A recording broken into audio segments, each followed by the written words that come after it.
Please, if this is your first time of watching our video, please click on that subscription button so that we will update you with more videos that we are still going to produce in mathematics. So click on the subscription, click on the like, then share with your friends and colleagues. Perhaps you might have a comment, please place your comment there so that we can address it appropriately. Now, at this point we are having a group data.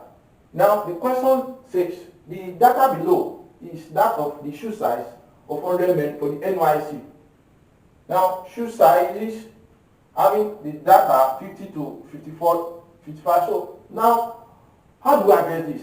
There is no one who can solve this kind of question without formulating a table. Now the table follows this pattern. The shoe size has its own column. The class mark, which is the midpoint, will have its own column. The frequency, which is F, has its own column.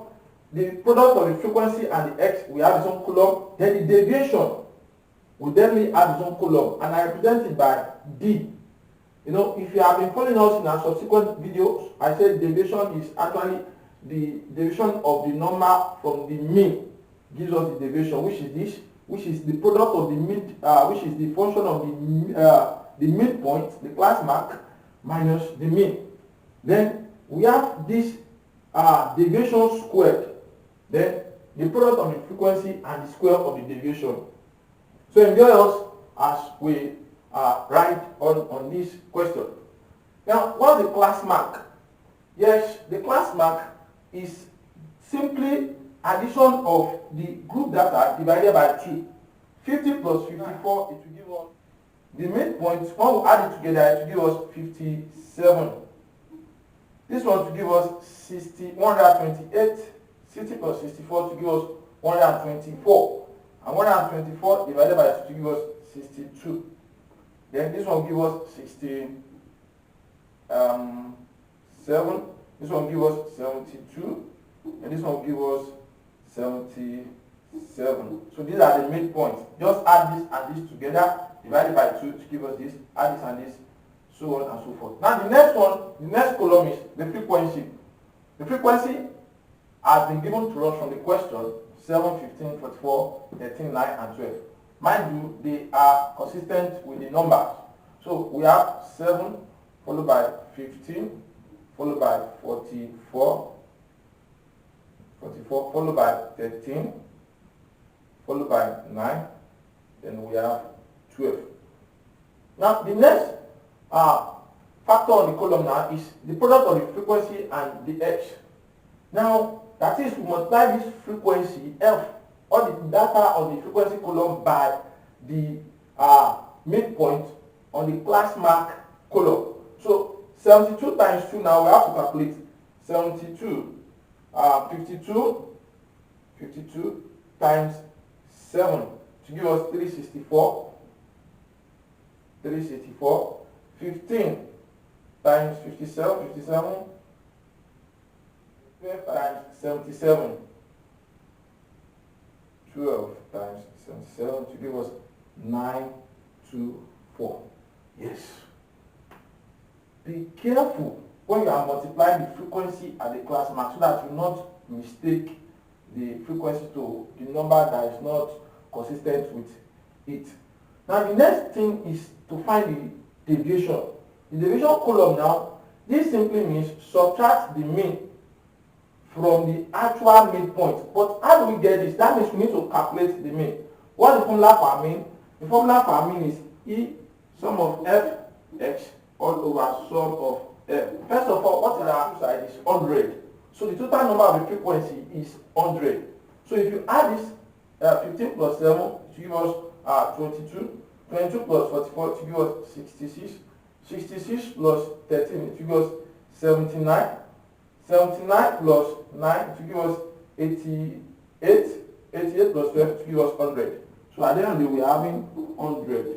So the total number of the frequency is 100. Now the product of the frequency and the midpoint now, which is this, we are going to add it together now. So 390. Yes. 63. So the sum of the product of the frequency and the midpoint is 6390. So at the end of the day, so this simply means sum of fx, that is this column now, is what gives us 6390. So 6390 all over sum of frequency, which is this, which is the 100 all over 100. So 6390 divided by 100, 6390 divided by 100, it gives us 63.9. So what this simply means is that the mean is 63.9. Now, it is this mean we are going to use to find the deviation of this column now. Now, what this deviation simply means is the midpoint minus the mean. So you are going to subtract the mean from the midpoint of this column. So now, what are we going to do now? 52 minus 63.9. Let me write the first one. 52 minus 63.9 is equal to 52 minus 63.9 is minus 11.9. Minus 11.9. Now 57 minus, I'm not going to write the subsequent ones because we all understand now that we are going to subtract each and every number here from the mean. That is the meaning of this division. So the next one now is going to be 57 minus 63.9. We are going to have minus 6.9. The next one is, please take note so that we are not going to misplace our value, is 13.1. So now this column now is simply means all the values we arrive at here, we are going to square them. That is it. This value here, you just place the square. That is this each value here, just square them. So 11 minus 11.9 square. 11.9 square to give us 141.61. 141.61. Then minus give us 65.61. Then 13.1 square now. 13.1 square. 13.1 square. Give us 171.61. Yes. So the next thing we are going to do now is we are going to multiply the frequency, the values of this frequency by the square of the deviation, which is this column. That is what this simply means. All the column here multiplied by f.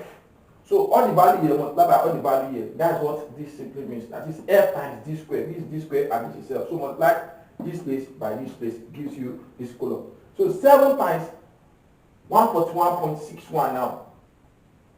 So 7 times 141.61. It gives us 991.27.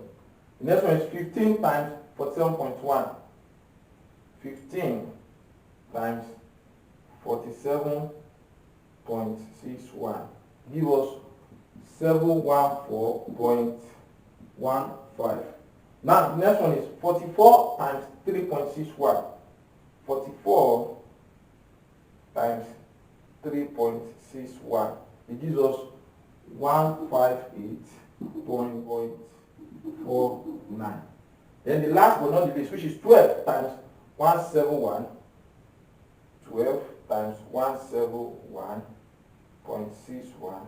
It gives us 205.9.32. You have to be careful in multiplying these figures so that you not make a mistake in your answer eventually. So at the end of the day now, we're going to add up all this because for us to find the variance, as the question says, we should calculate for the data, the variance and the standard deviation. Now, the formula for variance, remember, variance is equal to sum of f d square over sum of f. If you can still remember our previous formula, I explained that in our previous video. So what is sum of f d square? We don't know now, so that is what we are going to look for here. The total sum of this figure here will give us sum of f d square now. Sum of f d square now So let us add all this value together. It gives us 4,639. Yes, that is our total sum of the frequency multiplied by deviation square, which is this. So now what is sum of our frequency? This is sum of our frequency here now, 100. So EFD square is equal to this, which is 4639. EF, which is sum of our frequency, which is EF, which is equal to 100. So coming back to the formula now, the variance is equal to EFD square over EF. So divide this by this, it's going to be 4639 divided by 100, which is going to be, now by the time we divide 4639 divided by 100, 4639 divided by 100, it gives me 46.39. So our variance now, variance goes to 46.4 approximately. So as I explained to you in our previous video that standard deviation is the square root of the variance. Now that we've arrived at our variance to be 46.4 now, what will be our standard deviation? So let SD be standard deviation is equal to square root of variance. Square root of variance. So which is going to be square root of 46.4. Is going to be, so the square root of 46.4 now, let's find the square root of 46.4. 4.81. So our standard deviation is equal to 6.8 approximately. So one decimal places, and our variance from the first question is 46.4. So this is how to solve the standard deviation and the variance having a group data. The most important thing here is to note the columns, how to arrange the columns appropriately on the table, as that will help you to arrive at your answer. Please place your comments on the comment box so that we can give you more explanation should in case you are not clear, and click on our like and subscription button. Thank you very much. I love you guys. Thanks for watching this video. Have a nice day. Bye.